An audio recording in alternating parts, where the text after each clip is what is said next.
రేవతి నక్షత్రం జన్మ నక్షత్రంగా కలిగిన వ్యక్తులకు కానీ లేక నామ నక్షత్రంగా కానీ వ్యక్తుల యొక్క గుణగణాలు ఏ విధంగా ఉంటాయి, వీరి బలాలేంటి బలహీనతలేంటి అన్న అంశాలు తెలుసుకునే ప్రయత్నం చేద్దాం. రేవతి నక్షత్రానికి జ్యోతిష్ శాస్త్రరీత్యా బుధుడు ఆధిపత్యం వహిస్తాడు. కావున బుధ మహర్దశ తోటి రేవతి నక్షత్ర జాతకుల యొక్క జీవితం ప్రారంభమవుతుంది. 4 పాదాలు కూడా మీన రాశికి సంబంధించింది. మీన రాశికి అధిపతి గురువు. కాబట్టి రేవతిలో జన్మించిన వారి మీద జీవితాంతం కూడా ఇటు నక్షత్రాధిపతి అయిన బుధగ్రహ ప్రభావం, అదేవిధంగా రాశి అధిపతి అయిన గురుగ్రహ ప్రభావం అధికంగా ఉంటుందని చెప్పొచ్చు.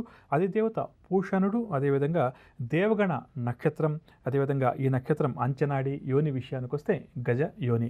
ఇక వీరి యొక్క ఆలోచన విధానం గురించి మనం ఒకసారి ప్రధానంగా ఆలోచన చేస్తే కనిపించినటువంటి మేధావులుగా వీరిని మనం ఒక్క మాటలో వర్ణించవచ్చు. అంటే మనిషిని చూడడానికి వీరు ఒకలా ఉన్నా కానీ వారి ఆలోచనలన్నీ కూడా మేధావులు ఏ విధంగా ఆలోచన చేస్తారో ఈ రేవతి నక్షత్ర జాతకుల యొక్క ఆలోచన విధానం కూడా ఇంచుమించు అదే విధంగా ఉండటం చేత కనిపించిన మేధావులుగా వీరిని మనం చెప్పవచ్చు. కష్టపడి పనిచేసే తత్వంతో పాటుగా వీరికి తెలివితేటలు కూడా, అంటే బుధుడు గురుడు ఇద్దరు ఆధిపత్యం వహిస్తారు కదా వీరి మీద, మరి తెలివితేటలకు కూడా ఎటువంటి లోటు ఉండదు. కానీ ఈ తెలివితేటలు వీరికి ఉన్నవి ఏవైతే భగవంతుడు స్వతహాగా ఇచ్చారో ఈ రేవతి నక్షత్ర జాతకులు ఆ తెలివితేటలను ఏ విధంగా వీరు ఉపయోగించుకుంటారు అన్న దాని మీద వీరి జీవన గమనం, వీరి జీవిత విధానం, వీరి కీర్తి ప్రతిష్టలు ఆధారపడతాయని చెప్పవచ్చు. ఎందుకు చెప్తున్న ఈ విషయం అంటే భగవంతుడు చక్కటి తెలివితేటలు ఇచ్చారు. ఒక 100 రూపాయలు ఇస్తే దాన్ని 1000 రూపాయలు చేసే శక్తి వీరికి ఉంటుంది.